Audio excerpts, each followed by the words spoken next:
Cletus again. Shinsi. Cletus, the guest is here, so we just gonna roll with the show, man. What's up, Tim V, man? And without further ado, man, the WBC president, man. Welcome to the barbershop, man. How are you, my friend? Good to see you. Happy New Year. Happy New Year's. You had a birthday. You celebrated your father's birthday. How does this season work out for you? Because it seemed like it's a whirlwind of emotions for you. As I was doing my research, and I kind of had to take a step back, and I was like, man, I wonder what the raw emotions of you in these 30 days or so. You got Christmas, your birthday, your dad, and Well, it's a beautiful, beautiful life. We have gone through so many difficulties as humanity with a pandemic. I would like to first say my sincere condolences to anyone who's watching who has lost a dear member of the family or a dear friend, anyone who has struggled with the finances, with a job, with mental health. It's been difficult. It's been hard, and it keeps bringing us to a challenge constantly. And that's why we are trying to do our best to keep the sport busy, to keep the fighters, the fans entertained, to keep the activity going and just moving along. Christmas is a special time. My father was the best time of the year was Christmas. He loved to see all the kids, all the family together. And it's just great emotions. We lost my father on January 16, 7 years ago. Mhm. And it was that period. We spent 3.5 months in the hospital with him. Mhm. So it's very mixed when it comes to these first days of the year.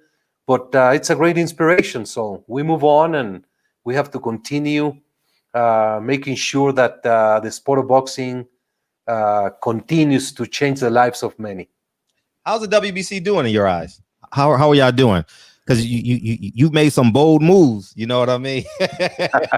We're doing great. We are Uh-huh. very motivated. We're very happy, very active, and the WBC has been historically the organization that has changed the sport of boxing.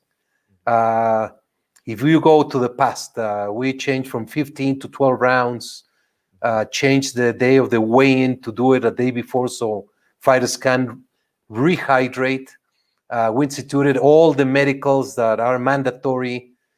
We changed from 3 ropes to 4 ropes, and so many different things that they are now natural. So you don't notice any of these changes on today's boxing, but we keep looking into what can be done to bring fans to the sport, to bring safety features, to bring entertainment, but most importantly, to make sure that justice prevails and that we continue to improve in any aspect of the sport.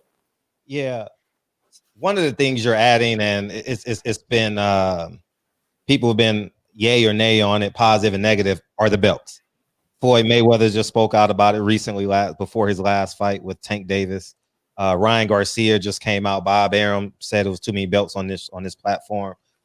Why the addition of the franchise belt? And now you have 3 champions at 135. But take your time and elaborate on why the franchise belt and why is it important to the WBC to consistently create belts.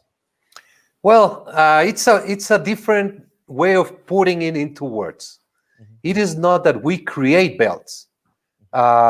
You see back here, this is the wall, and Yes. this is a history of the belts. Yeah. The evolution. The WBC, what we have incorporated is special edition trophies, special edition belts to commemorate a fight, to commemorate an event. It is not that it's the new championship. The diamond belt, the emerald belt that Floyd won when he defeated Pacquiao, the gold belt. Those at the time create great news, create expectation outside of the boxing world for great events.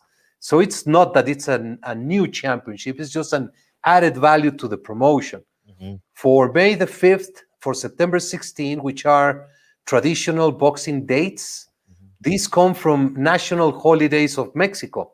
So we brought culture and art into the mix. So we have done the special commemorative May 5th and September 16th belts, and they're just a trophy for the winner of the fight. It's not a new championship. Now, talking about the franchise. Sure. That is a new concept. It's a designation that we have elaborated for several years. Okay. To bring, put to a very few fighters a designation that allows them certain privileges. Canelo Alvarez and today Teofimo Lopez. Those are the two only franchise fighters that have the designation. Sure. And what they can do is move up in weight, up and down, to fight the important fights without having the commitment of a mandatory that would fragment the division, the losing of the belts. It's complex. It might be confusing, but up to now, the WBC, we're very satisfied and proud because with this franchise designation, we have been able to see, for example, in the lightweight division, a sensational tournament of fights with great fighters going into the ring and putting into the horizon very great, unbelievable fights to be made. In the lightweight division, you have, of course, Teofimo Lopez, you have Devin Haney, you have Ryan Garcia, you have Gervonta Davis, you have Lomachenko, you have Linares, you have Fortuna, and even Berchelt, who wants to move up. So you can find a wide variety of great fights to be made. And I just ask the public to give the franchise designation an opportunity. It's only 1 year. Let's give it a chance to show what it has to do good. Okay. Yes, go ahead. Okay.